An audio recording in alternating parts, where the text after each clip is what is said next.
उद्या बिहारचं शपथविधी आहे आणि NDAचा घटक पक्ष शिवसेना म्हणून मलाही निमंत्रण आहे आणि त्यामुळे दिल्लीमधून बिहारला आता मी निघणार आहे आणि म्हणून मी बिहारच्या यशाचं अभिनंदन करावं म्हणून गृहमंत्री अमित शाह साहेबांना भेटलो. अतिशय चांगली चर्चा झाली, त्यांचं अभिनंदन केलं आणि अतिशय मोठा दैदिप्यमान असा लँडस्लाईड विक्ट्री बिहारमध्ये NDAला मिळाली आणि NDAचा घटक पक्ष म्हणून शिवसेनेला देखील त्याचा आनंद आहे आणि म्हणून मग जाता जाता त्यांना भेटणं, त्यांचं अभिनंदन करणं, शुभेच्छा देणं हे झालं. बिहारमध्ये विजय मिळाला तो NDAच्या एकजुटीमुळे मिळाला. महाराष्ट्रात NDA आपापसात भांडताना दिसते, तर त्याच्याबद्दल तक्रार नाही तक्रारीचा पाढा वाचणार रडणारा एकनाथ शिंदे नाही आहे, तुम्हाला मी सांगतो. रडणारा नाही, लढणार आहे आणि ते आपण पाहिलं वेळोवेळी.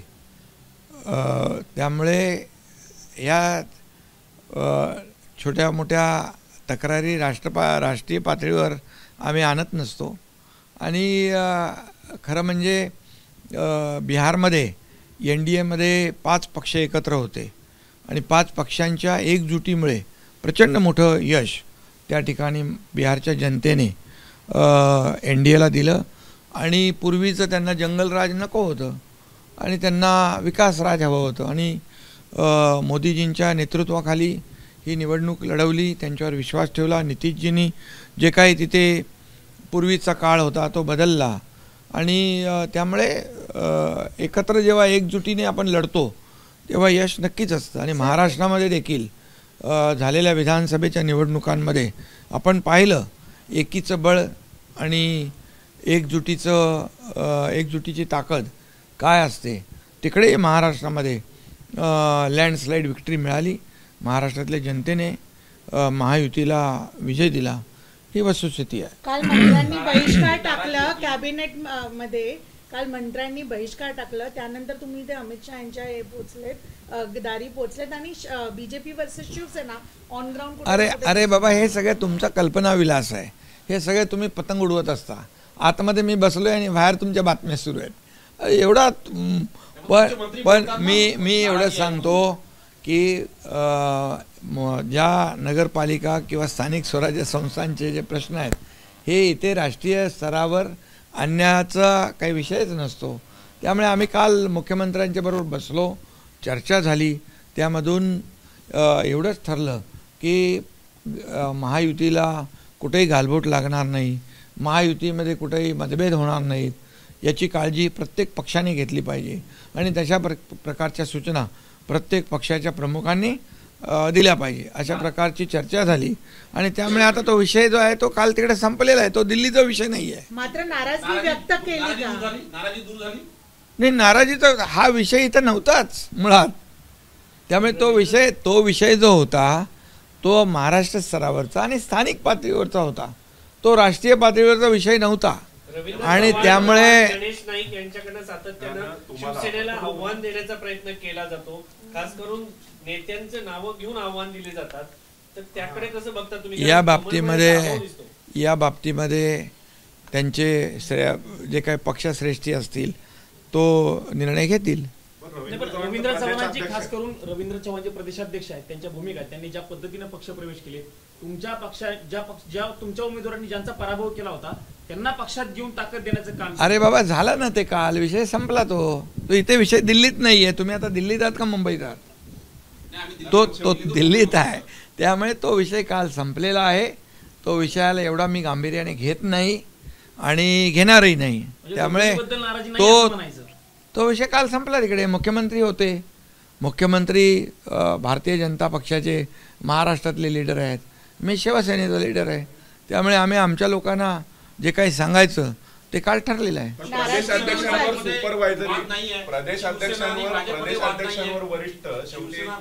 अरे बाबा, तो त्यांचा पक्षाचा विषय आहे ना. ते त्याप्रमाणे ते त्यांना ज्यांना काही सांगायचं, सूचना द्यायचं, मी माझ्या पक्षाच्या विषय असला तरी त्याचा त्रास मात्र इतरांना, सहकार्यांना होतोय महायुतीतल्या. असं अरे बाबा, महायुती मजबूतीने निवडणुकांना सामोरी जाते आहे आणि या महायुती जसं विधानसभेत यश मिळालं तसं महायुतीला स्थानिक स्वराज्य संस्थांमध्ये, महापालिकांमध्ये देखील चांगले यश मिळेल. चला बस झाला आता. हिंदी में जानना चाहेंगे, कल नीतीश कुमार जी सीएम पद की शपथ ले रहे, आप वहां पे जा रहे हैं, अजित पवार जी आ रहे, सीएम देवेंद्र फडणवीस जी आ रहे, और इसके बीच में आप अमित शाह जी से मिले, क्या बात है? बिहार में कल शपथ विधि है. ये बहुत हमारे लिए, एनडीए के लिए खुशी की बात है और बिहार की जनता ने एनडीए को बहुत भारी मतों से जीत दिलाई है और प्रधानमंत्री मोदी जी के नेतृत्व पर विश्वास जताया है और थम्पिंग मेजॉरिटी दी हुई है. और जो 2005 से पहले जंगल राज था वो नीतीश कुमार जी ने भी उसमें बदलाव लाया है और इसलिए ये 5 पक्ष इकट्ठा होकर एनडीए की ताकत बढ़ गई है और इसलिए जंगल राज को नकारा है, विकास राज को स्वीकारा है और ये बहुत बड़ी जीत है. और उसमें हम एनडीए के एक दल के, एनडीए के घटक दल है, इसका हमें भी आनंद है, खुशी है.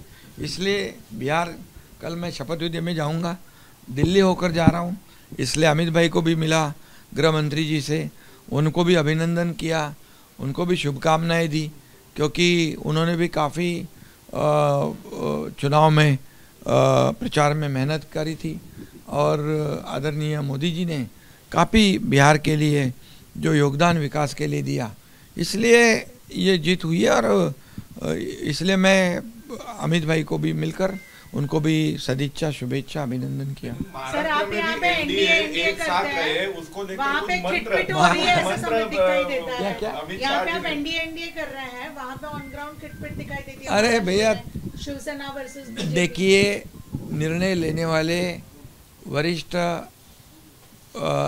जो नेता है, इसके बारे में महायुति, मेरी तो हमेशा यही मेरा कहना रहता है, गठबंधन हमारा जो है, महायुति चुनाव जीतेगी. जैसे विधानसभा में जीते वैसे ही लोकल बॉडी इलेक्शन हम जीतेंगे. महायुति मजबूत हो, महायुति में कहीं पर भी कुछ खिटपिट ना हो, ऐसी कोशिश हमारी है और कल हमारी बात हुई है. उस बात पर मुख्यमंत्री जी के साथ हमारे मंत्री जी थे, जो भी चर्चा थी हुई थी वहाँ पर, और वह भी बात मुंबई की है, ये दिल्ली की बात नहीं है. मसला दिल्ली का नहीं है, वो छोटा मोटा जो मसला है, जो नगर पालिका चुनाव, लोकल बॉडी इलेक्शन, ये राष्ट्रीय लेवल का मसला नहीं है. इसलिए वो वहीं पर कल चर्चा हुई है. बिहार में एकता का मंत्र महाराष्ट्र में भी गूंजे, इसलिए बिल्कुल गूंजेगा, एकता का मंत्र गूंजेगा, जरूर आपको दिखाई देगा. मराठी झाला रे. नड्डा जी भी वहाँ, राष्ट्रीय अध्यक्ष भी वहाँ आए थे अमित भाई के यहाँ पर, गृह मंत्री जी के निवास पर, और उनसे भी मेरी बात हुई. उनके साथ तो मैं सभा की थी और मैं जहाँ सभा की थी वो कैंडिडेट जीत गए, भारी मंत्री भी बन रहे. ये मेरे लिए और खुशी की बात है. महापालिकेमध्ये महायुती एकत्र लढणार, महायुती जिंकणार. सर्वोच्च न्यायालयामध्ये स्थानिक स्वराज्य संस्था निवडणुकांच्या संदर्भात एक हिअरिंग सुरू आहे, ज्याच्याने मोकळा मार्ग नाहीये निवडणुकांचा, हे कुठे ना कुठे. पण जरी सुप्रीम कोर्टामध्ये ओबीसी संदर्भातला निर्णय म्हणजे जी केस खटला सुरू आहे, पण मंगळवारी आणखी तारीख दिलेली, पण निवडणुकांना स्थगिती दिलेली नाही. शिंदेसाहेब, बिहारमध्ये ज्यांच्या नेतृत्वामध्ये निवडणुका लढवल्या होत्या त्या नितीश कुमारांच्या, महाराष्ट्रामध्ये तुमच्या नेतृत्वामध्ये निवडणुका लढवलेल्या होत्या. बिहारमध्ये नेतृत्वात निवडणुका लढूनही त्यांना कमी जागा मिळाल्या, पण त्यांना मुख्यमंत्री करतात, ते उद्या मुख्यमंत्री होतात. मला माझ्या त्यांना शुभेच्छा आहेत, मला अभिनंदन त्यांचं तुम्ही केलंय. मात्र तुम्ही आता 1 वर्ष मागे काय जात आहे. अरे, आमची लढाई, आमचा अजेंडा खुर्चीचा नाही, समजलं की नाही. आमचा अजेंडा विकासाचा आहे आणि आमचा अजेंडा आहे, ज्यांनी आम्हाला खुर्चीत बसवलं त्यांचे प्रश्न सोडवण्याचा आहे. त्यामुळे आमचा अजेंडा स्वच्छ आणि साफ आहे, विचारधारा आहे आमची. शिवसेना भारतीय जनता पक्षाचा एक विचारधारा आहे, गेल्या अनेक वर्षापासूनचं एक गठबंधन आहे, बाळासाहेबांनी घडवलेलं गठबंधन आहे आणि त्यामुळे ह्या सगळ्या छोट्या मोठ्या गोष्टी आहेत. सर, त्या हिअरिंग मध्ये राज्य निवडणूक आणि राज्य सरकार कुठे ना कुठे सगळ्या गोष्टींना मिसराईड करते. ओबीसी आरक्षणाबद्दल बघा, तो न्यायप्रविष्ट विषय आहे, त्यामुळे मी जास्त त्याच्यावर बोलू इच्छित नाही. ठाण्यामध्ये तुमची ताकद जास्त आहे असं म्हटलं जायचं की ठाण्यामध्ये तुम्ही स्वतंत्र राहणार, पण तुम्ही म्हणतात की पूर्ण नाही, ठाण्यामध्ये खरंच शिवसेनेची ताकद आणि पूर्ण आम्ही शिवसेना एक हाती सत्ता आम्ही आणली असली तरी सुद्धा मी स्वतः मुख्यमंत्र्यांना सांगितलं की आपण शेवटी कुठे कोणाची ताकद जास्त असते, कुठे कमी असते, पण महायुती म्हणून आपण एकत्र राहिलं पाहिजे, लढलं पाहिजे आणि शेवटी मोठ्या निवडणुका आपण महायुतीने लढतो. विधानसभेच्या महायुतीने आपण लढलो, यश मिळालं आणि त्यामुळे स्थानिक स्वराज्य संस्थांमध्ये देखील यश मिळेल. अजित पवार सोबत असतील, महायुतीत आहेत ते. Thank you sir. एबीपी माझा, उघडा डोळे बघा नीट.